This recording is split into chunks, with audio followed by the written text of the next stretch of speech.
صفحہ نمبر 195، 11واں پارہ سورہ یونس اور آیت نمبر 65۔ صفحہ نمبر 195، 11واں پارہ سورہ یونس اور آیت نمبر 65۔ اعوذ باللہ من الشیطان الرجیم، بسم اللہ الرحمن الرحیم۔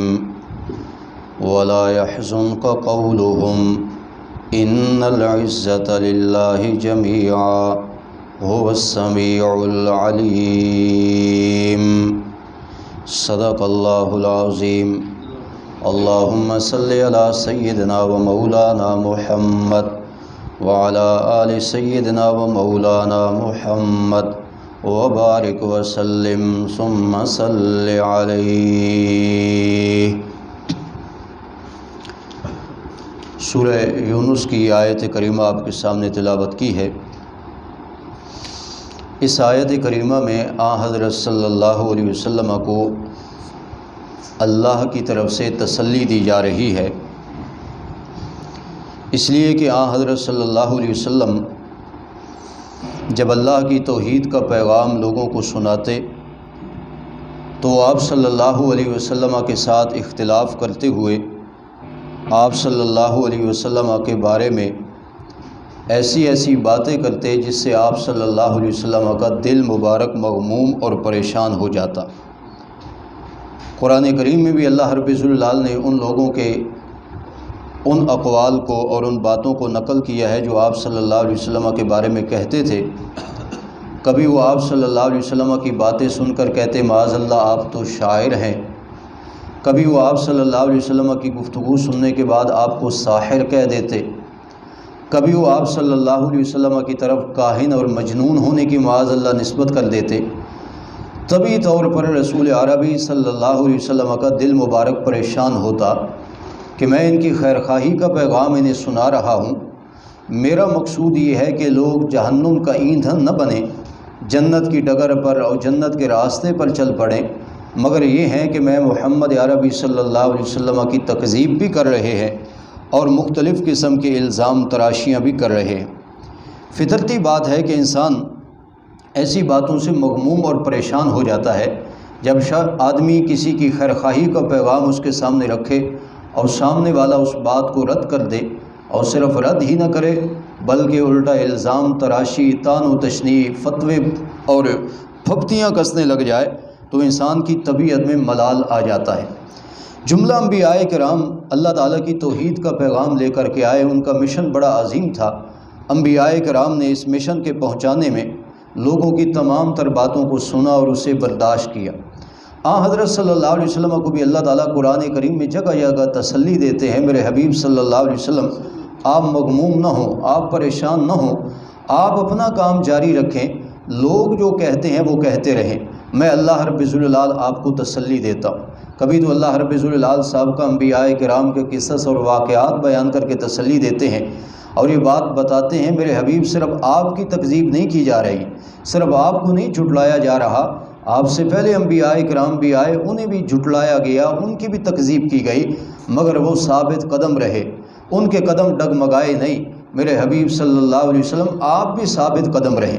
مختلف قرآن کریم کی آیات میں اور مختلف صورتوں میں حضرت صلی اللہ علیہ وسلم کو مختلف انداز سے تسلی دی گئی، اور اس سے ہر اس داعی اور اس مبلغ کے لیے بھی تسلی ہے جو انبیاء کرام کے مشن کا کام کرنے والا ہے، یعنی علماء حق کا، کہ جو اللہ تعالیٰ کی توحید کا پیغام لوگوں کے سامنے رکھتے ہیں نا، تو وہ یہ نہ سمجھے کہ ہم توحید بیان کریں گے تو لوگ ہمارے راستے میں پھول بچھائیں گے، لوگ ہمارے ہاتھ چومیں گے، لوگ ہماری عزت و توقیر کریں گے۔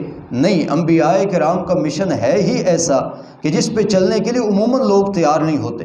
لوگ ہیں اپنی خواہشات کے بندے، لوگوں کے ذہن میں ہوتا ہے کہ آزاد خیال ہونا چاہیے اور ہمیں کسی بات کی کوئی گرفت نہ ہو، ہم جو جی میں آتا ہے وہ کریں، ہمیں کوئی روک ٹوک نہ ہو، جبکہ انبیاء کرام کا مشن یہی ہے کہ وہ اصلاح کی جاتی ہے لوگوں کی، اسے منمانی نہیں کرنے دی جاتی، بلکہ مقصد اسے بتلایا جاتا ہے کہ تم اپنی منچاہی زندگی گزارنے کے لیے پیدا نہیں کیے گئے، بلکہ رب چاہی زندگی گزارنے کے لیے تم پیدا کیے گئے ہو۔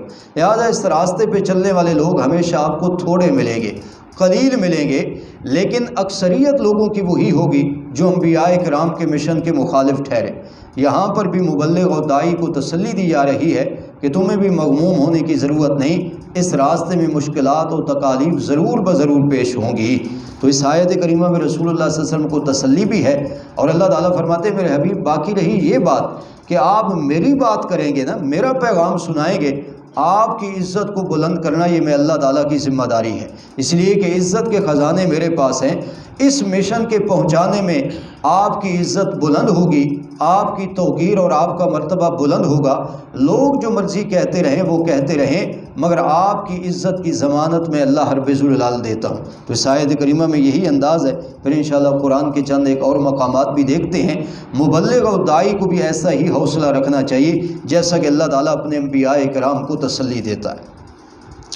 وَلَا يَحْزُنْكَ قَوْلُهُمْ، اور نہ مغموم ہوں آپ صلی اللہ علیہ وسلم، قولہم، ان کی باتوں سے۔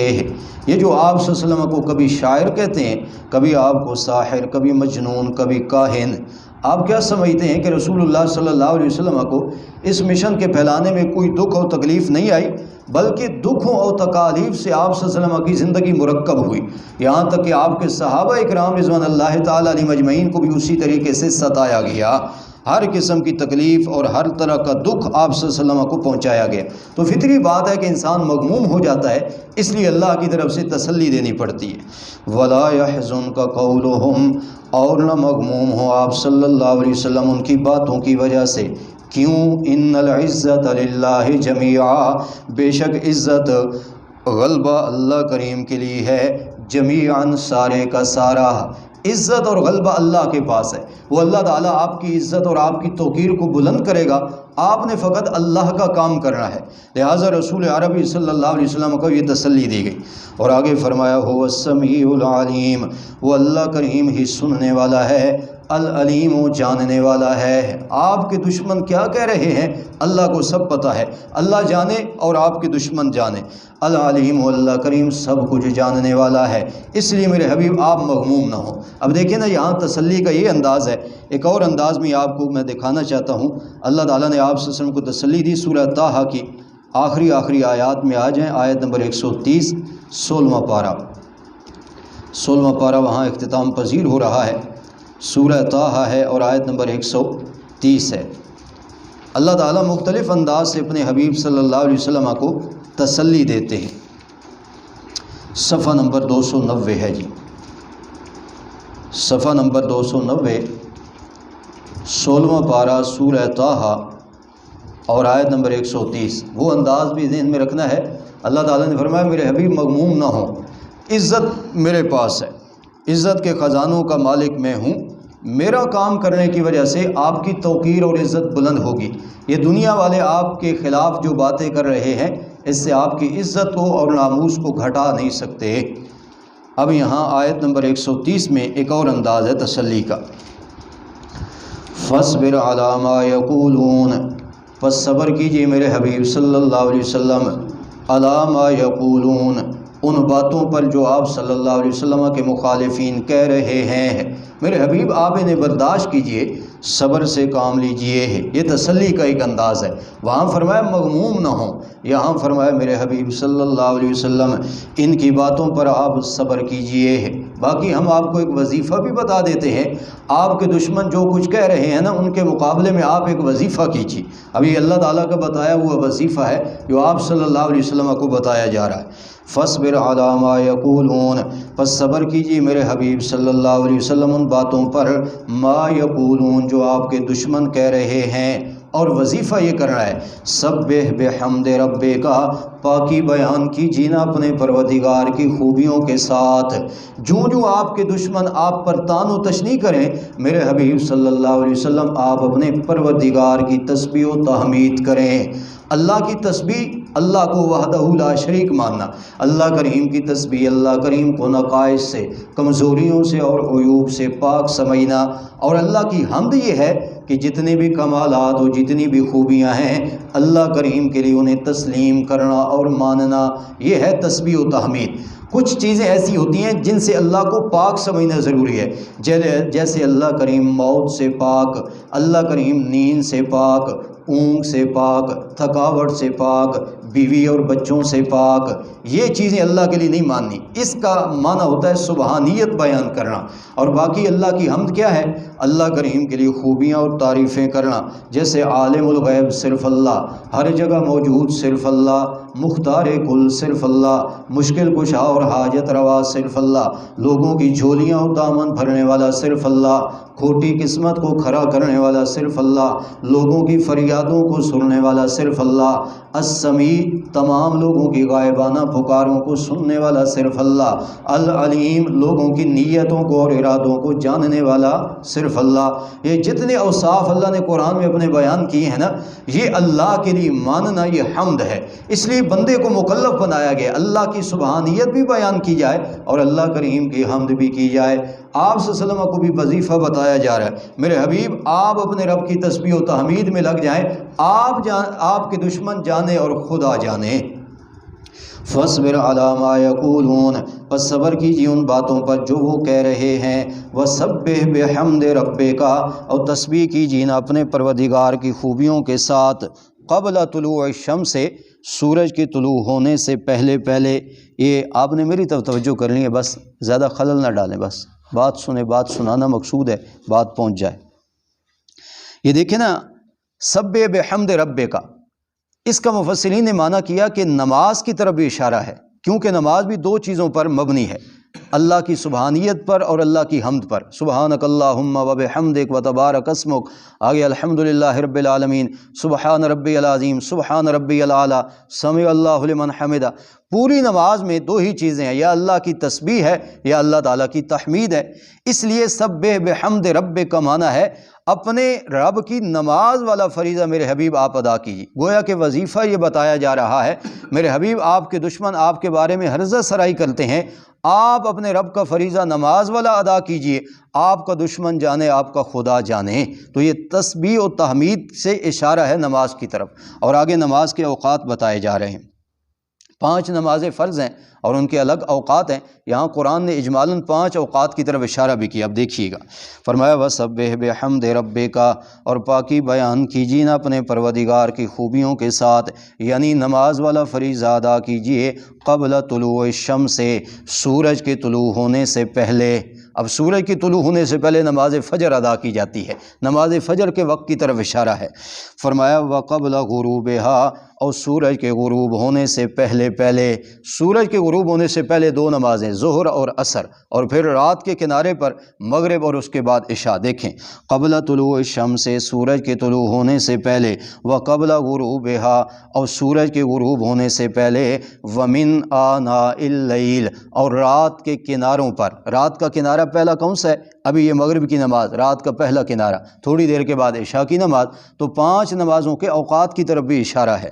فرمایا وَسَبِّحْ بِحَمْدِ رَبِّكَ قَبْلَ طُلُوعِ الشَّمْسِ، اور تسبیح بیان کیجیے نا اپنے پروردگار کی خوبیوں کے ساتھ، یعنی نماز کا اہتمام کیجیے قبل طلوع الشمس، سورج کے طلوع ہونے سے پہلے، وقبل غروبها، اور سورج کے غروب ہونے سے پہلے، ومن آناء اللیل، اور رات کے کناروں پر، یعنی مغرب اور عشاء کی نماز۔ فسبح واطراف النہار، پس پاکی بیان کیجیے نا اپنے پروردگار کی دن کے کناروں پر، جیسے صلاۃ اشراق ہے، چاش کی نمازیں ہیں، اور اوقات ہیں نوافل کے، اس میں آپ میرے حبیب صلی اللہ علیہ وسلم لگے رہیں۔ باقی لعلک ترضی، جس چیز کا ہم آپ کو مکلف بنا رہے ہیں، یعنی آپ نے نماز والا فریضہ ادا کرنا ہے، اس کا میرے حبیب فائدہ بھی آپ کو ہوگا۔ کیا فائدہ؟ فرمایا لعلک ترضی، یہ نماز پڑھیں گے آپ میرے حبیب، اور اسی نماز کے ثواب سے آپ راضی بھی ہو جائیں گے۔ اتنا ثواب اللہ آپ کو دے گا کہ آپ راضی بھی ہو جائیں گے۔ اب دیکھیے نا، اللہ رب العزت نے آپ کو کس انداز سے تسلی دی۔ فرمایا میرے حبیب ان کی باتوں سے مغموم نہیں ہونا، یہ اپنا کام کریں، آپ اپنا کام کریں۔ اب واپس سبق پہ آئیے۔ وَلَا يَحْزُنْكَ قَوْلُهُمْ، اور نہ مغموم ہو میرے حبیب صلی اللہ علیہ وسلم آپ کو اور نہ غم میں ڈالیں آپ صلی اللہ علیہ وسلم کو قولہم ان کی یہ باتیں ان العزت للہ جمیعا اس لیے کہ عزت اللہ کریم کے لیے ہے ساری کی ساری عزت کا خزانوں کا مالک اللہ ہے۔ اب اس کے لیے ایک آپ انداز دیکھیے سورہ آل عمران کی آیت نمبر 26 میں آئیے۔ عزت کے خزانے اللہ کے پاس ہیں، وہ جسے چاہے عزت سے نوازے وہ جسے چاہے رسوا کر دے۔ اللہ کے علاوہ نہ کوئی کسی کی عزت گھٹا سکتا ہے اور نہ کسی کو رسوائی سے کوئی بچا سکتا ہے۔ یہ سورہ آل عمران اور آیت نمبر 26 ہے، یہ غالباً صفحہ نمبر 49 ہے۔ تیسرا پارہ سورہ آل عمران صفحہ نمبر 49 اور آیت نمبر 26، وہاں نے فرمایا نا کہ ان العزت للہ جمیعا، عزت اور غلبہ اللہ کی ہی ملک ہے، اسی کے اختیار میں ہے۔ یہاں بھی اس کی میں ایک تائید آپ کے سامنے عرض کرنے لگا ہوں۔ اس کا شان نزول ذرا سمجھ لیجیے۔ آپ صلی اللہ علیہ وسلم غزوہ خندق کے موقع پر صحابہ اکرام کے ساتھ مل کر خندق کھود رہے تھے۔ یہ آپ صلی اللہ علیہ وسلم کی سیرت پڑھنے سے معلوم پڑتا ہے نا کہ انسان کو زندگی کیسی گزارنی چاہیے۔ مرشد ہو تو ایسا جو اپنے مریدین کے ساتھ لگا ہوا ہے کام میں، مقتدا اور رہنما اور لیڈر ہو تو ایسا جس کو اپنے ماتحت لوگوں کی اتنی فکر ہے کہ وہ کام میں برابر شریک ہے۔ رسول اللہ صلی اللہ علیہ وسلم برابر خندق کی مٹی اٹھا رہے ہیں، یہاں تک کہ صحابہ اکرام آئے اور کہا یا رسول اللہ ہم خندق کھود رہے ہیں اور ایک چٹان نکل آئی ہے، ہم نے بڑی توڑنے کی کوشش کی ہے، وہ ٹوٹ نہیں رہی۔ آپ صلی اللہ علیہ وسلم نے فرمایا مجھے بتاؤ۔ آپ تشریف لے گئے اور آپ نے کدال اپنے ہاتھ میں لی اور آپ صلی اللہ علیہ وسلم نے اللہ کا نام لے کر اس چٹان پر ضرب لگائی نا، اتنے زور سے ضرب پڑی کہ اس چٹان میں سے کچھ چنگاریاں نکلی۔ آپ صلی اللہ علیہ وسلم نے ایک جملہ ارشاد فرمایا، آپ نے فرمایا ان چنگاریوں میں مجھے کیسر و کسرا کے محلات نظر آ رہے ہیں، وہ محلات جو میرے صحابہ تم فتح کرو گے۔ آپ نے ایک پیشن گوئی بھی کی، کیونکہ سچے نبی کی علامت ہی ہوتی ہے وہ جو پیشن گوئی کرتا ہے وہ سچی ہوتی ہے۔ آپ صلی اللہ علیہ وسلم نے یہ جملہ ارشاد فرمایا، دوسری کدال ماری، پھر ایسی کیفیت پیدا ہوئی، آپ نے پھر یہ جملہ ارشاد فرمایا کچھ لوگ جنہیں منافقین کہا جاتا ہے، جو فقط اپنے مفادات کے چکر میں اسلام کا نام لے رہے تھے، وہ بھی اس موقع پر کھڑے تھے۔ انہوں نے دیکھا نا کہ منظر تو بڑا عجیب ہے، صحابہ اکرام رضوان اللہ تعالیٰ علیہم اجمعین فقر و فاقہ سے ہیں، اور خندقی کے موقع پر ایک صحابی آیا اور اس نے کہا یا رسول اللہ میں نے بھوک کی وجہ سے اپنے پیٹ پر 2 پتھر باندھا ہوا ہے، یا رسول اللہ فقر و فاقہ ہے۔ آپ صلی اللہ علیہ وسلم نے اپنے بطن مبارک سے کپڑا اٹھایا اور آپ نے فرمایا میرے صحابی میں نے فقر و فاقہ کی وجہ سے، بھوک کی وجہ سے 2 پتھر اپنے پیٹ پر باندھ رکھے ہیں تاکہ کمر سیدھی رہے۔ یہ فقر و فاقہ کا عالم تھا صحابہ اکرام کے اس وقت، مگر صحابہ اکرام کا مشن چونکہ اور نظریہ چونکہ بلند تھا، اس کی ترویج کے لیے یہ سب کوششیں ہو رہی ہیں، تو وہ لوگ جو مخالفین تھے وہ ہنسنے لگے کہ آپ صلی اللہ علیہ وسلم کہہ رہے ہیں کہ ان محلات کو کیسر و کسرا کے صحابہ اکرام فتح کریں گے، کھانے کو کچھ میسر نہیں اور خواب دیکھے جا رہے ہیں کیسر و کسرا سپر پاوروں کو زیر کرنے کے۔ جب انہوں نے یہ بات کی نا، اللہ تعالیٰ نے آپ کو تسلی دی، فرمایا میرے حبیب یہ کوئی آپ نے اپنی طاقت سے ایسا کرنا ہے یا آپ کے صحابہ نے کوئی اپنے اختیار سے ایسا کرنا ہے، آپ مجھ سے دعا کیجئے، میں اللہ تعالیٰ آپ کو ایسی حکومت دوں گا جس حکومت کے مقابلے میں یہ سپر پاور طاقتیں کچھ بھی نہ ہوں گی۔ اور پھر اللہ تعالیٰ نے یہ پیشن گوئی پوری بھی کی۔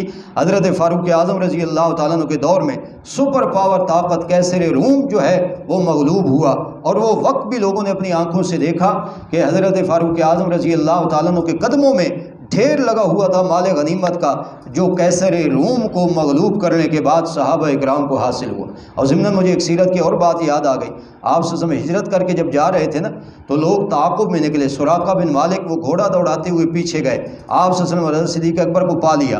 آپ صلی اللہ علیہ وسلم نے فرمایا سراقہ تیرے سامنے 2 آپشن ہیں، ایک آپشن یہ ہے کہ ہمارا عطا پتہ مشرکین مکہ کو بتا دے، اور دوسرا آپشن یہ ہے کہ میں تجھے خوشخبری سناتا ہوں کہ کیسر روم کے کنگن تیرے ہاتھ میں ہوں گے۔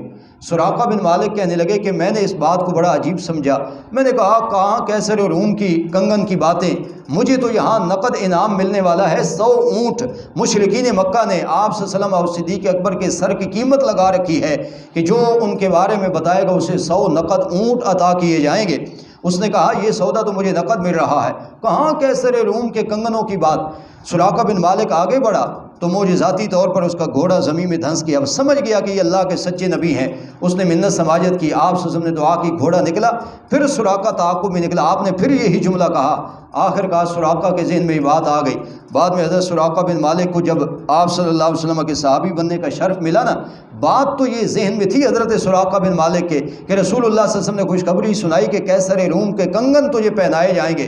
دور فاروقی میں جب کیسر روم مغلوب ہوا اور مال غنیمت میں وہ کیسر روم کے کنگن بھی آئے، اس وقت کے بادشاہ اپنے بازو میں کنگن پہنتے تھے۔ جب وہ مال غنیمت کے ڈھیر میں سامنے دکھائی دیے نا، اور مال غنیمت تقسیم کیا جاتا ہے شرعی طریقوں سے، حضرت فاروق اعظم جب تقسیم کرنے لگے، سراقہ بن مالک آگے بڑھے اور کہنے لگے باقی مال اپنی جگہ تقسیم کرنا، یہ کیسر روم کے کنگن جو ہے یہ میرا حق ہے۔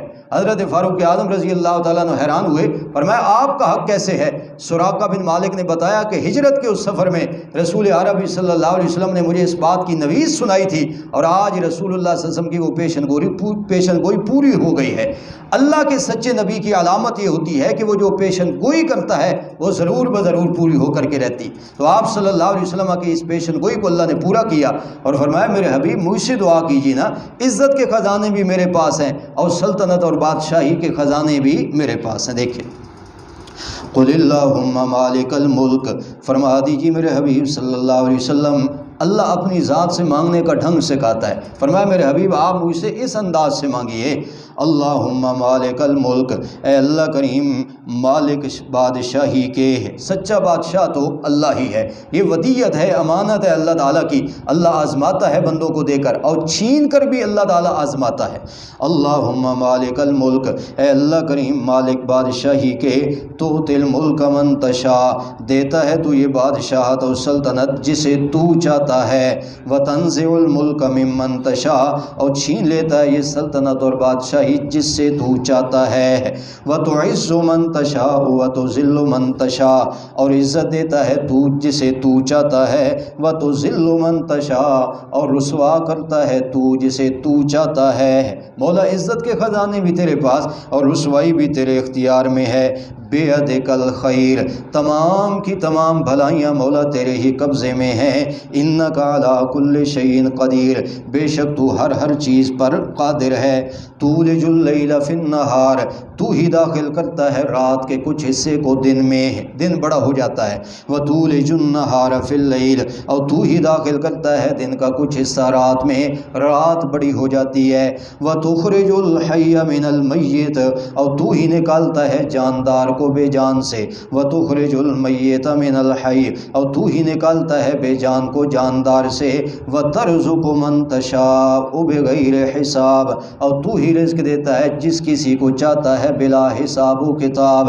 مولا جب یہ سارے کمال تیرے ہیں نا، یہ ساری طاقتیں تیرے ہیں، مولا مجھے بھی ایسی سلطنت عطا کر۔ پھر اللہ نے عطا کی اور اس کے سامنے سپر پاور طاقتیں مغلوب ہوئیں۔ حوالہ یہ دکھانا تھا کہ عزت کے خزانے کس کے پاس ہیں؟ اللہ کے پاس۔ اب واپس ایک اور حوالہ دیکھیے، 29ویں پارے سورہ منافقون میں آئیے۔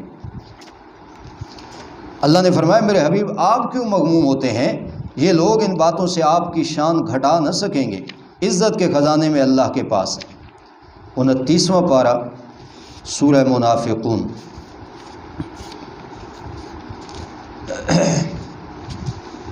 28واں پارہ جی، 29واں نہیں 28واں پارہ سورہ منافقون،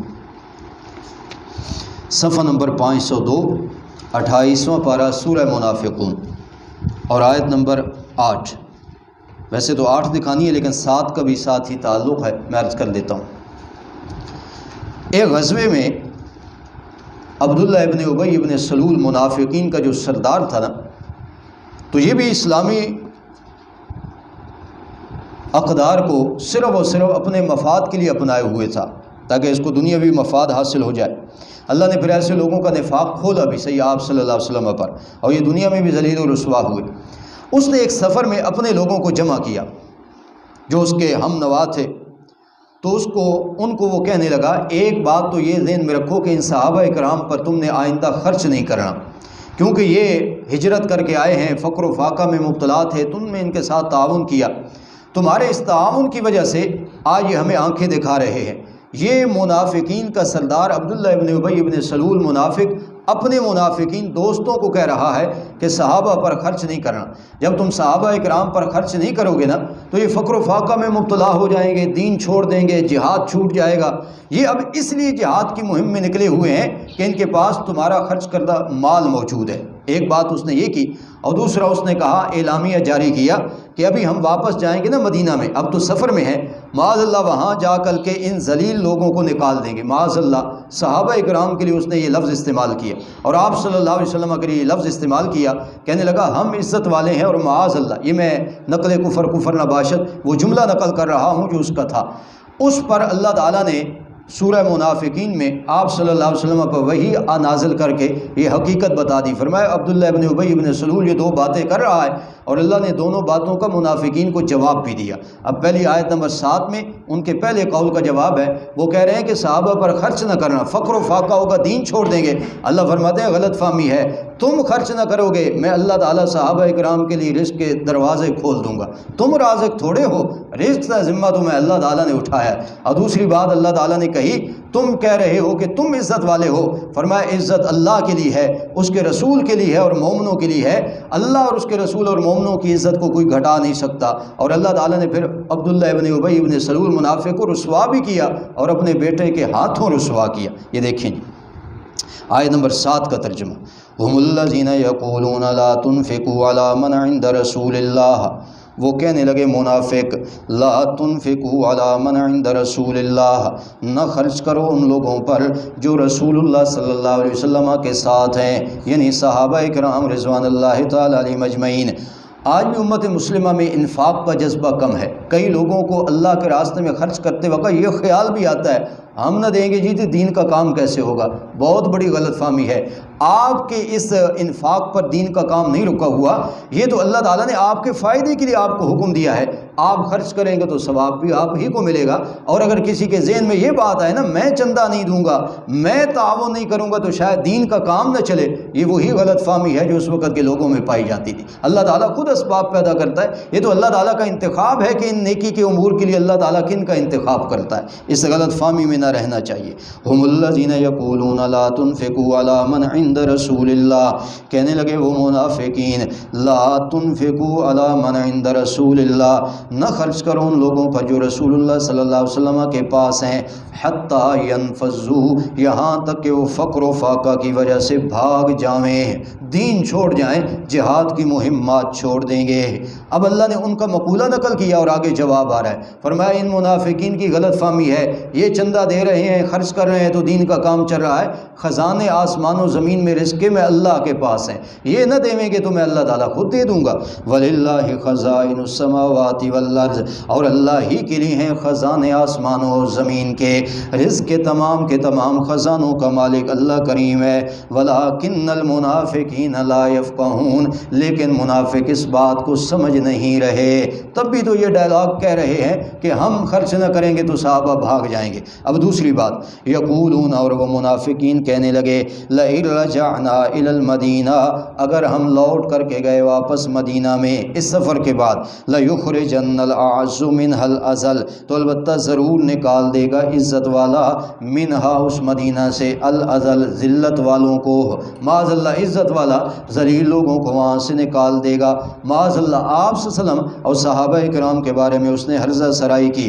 اللہ نے اس کا جواب دیا، فرمایا وَلِلَّهِ الْعِزَّةُ وَلِرَسُولِهِ، اور اللہ ہی کے لیے ہے عزت کے خزانے، وَلِرَسُولِهِ، اور اس کے رسول کے لیے ہے عزت، وَلِلْمُؤْمِنِينَ، اور مومنوں کے لیے ہے عزت.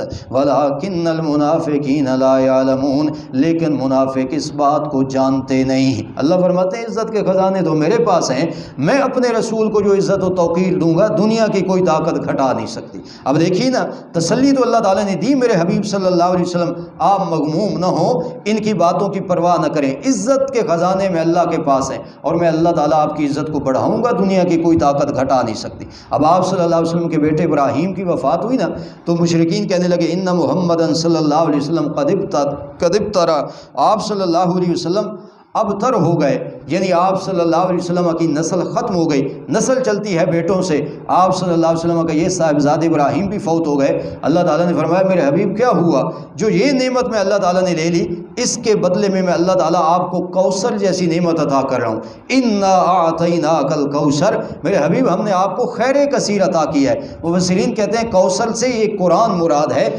چونکہ یہ بھی خیر کثیر ہے۔ فرمایا میرے حبیب حصی نعمت لے رہے ہیں بیٹا، اور اس کی جگہ قرآن جیسی نعمت دے رہے ہیں۔ اور دوسرا معنی کوثر سے حوض کوثر مراد ہے۔ فرمایا میرے حبیب کیا ہوا؟ بیٹا ابراہیم لے لیا، اس کے بدلے میں حوض کوثر عطا کریں گے۔ اور تیسرا معنی مفسرین نے لکھا کوثر سے مراد ہے روحانی اولاد۔ اللہ تعالیٰ فرماتے ہیں میرے حبیب کیا ہوا؟ جسمانی بیٹا ابراہیم لے لیا ہے، یہ صحابہ اکرام جیسے روحانی بیٹے ہم آپ کو عطا کر رہے ہیں۔ اور باقی رہی یہ بات کہ دشمن کہہ رہا ہے آپ کی نسل یہاں رک گئی اور آپ صلی اللہ علیہ وسلم کا آگے خاندان نہ چلے گا، آپ کا نام و نشان مٹ گیا۔ فرمایا ان شانئک ھو الابتر، میرے حبیب آپ کے دشمن کا نشان مٹے گا، آپ صلی اللہ علیہ وسلم کا نام بلند ہی رہے گا۔ اور اللہ تعالیٰ نے سورہ انشراح میں فرمایا وَرَفَعْنَا لَكَ ذِكْرَكَ، میرے حبیب ہم نے آپ کا تذکرہ بلند کر دیا ہے۔ اور آپ صلی اللہ علیہ وسلم نے خود فرمایا کہ اللہ تعالیٰ فرماتے ہیں میرے حبیب جہاں میرا تذکرہ ہوگا ساتھ ہی آپ کا تذکرہ ہوگا۔ اور پھر حضرت حسان رضی اللہ تعالیٰ نے اپنے شعر میں کہا کہ اے مخاطب، تمہیں اس بات کو اگر دیکھنا ہے نا عملی طور پر کہ اللہ کے نام کے ساتھ ہی رسول اللہ کا نام آتا ہے، تو مؤذن کی اذان سن کے دیکھ لے، جہاں وہ اللہ کی توحید کی گواہی دیتا ہے اگلے ہی جملوں میں رسول اللہ صلی اللہ علیہ وسلم کی رسالت کی گواہی دیتا ہے۔ اللہ تعالیٰ نے یوں رسول عربی صلی اللہ علیہ وسلم کی عزت بلند کی، آپ کو تسلی اللہ تعالیٰ نے دی۔ اور آپ صلی اللہ علیہ وسلم کے جو جانشین ہیں نا علماء حق کا، جو توحید کی بات کرتے ہیں، انہیں بھی تسلی ہے۔ فرمایا مغموم نہ ہونا، ان باتوں سے عزت گھٹے گی نہیں، جو بھی دین کا بیڑا اٹھائے گا، دین کا کام کرے گا، فرمایا ان طعن و تشنیع کو برداشت کرے، اس کی عزت کی حفاظت میں اللہ رب الجلال ضرور بضرور کروں گا۔ تو آیت کریم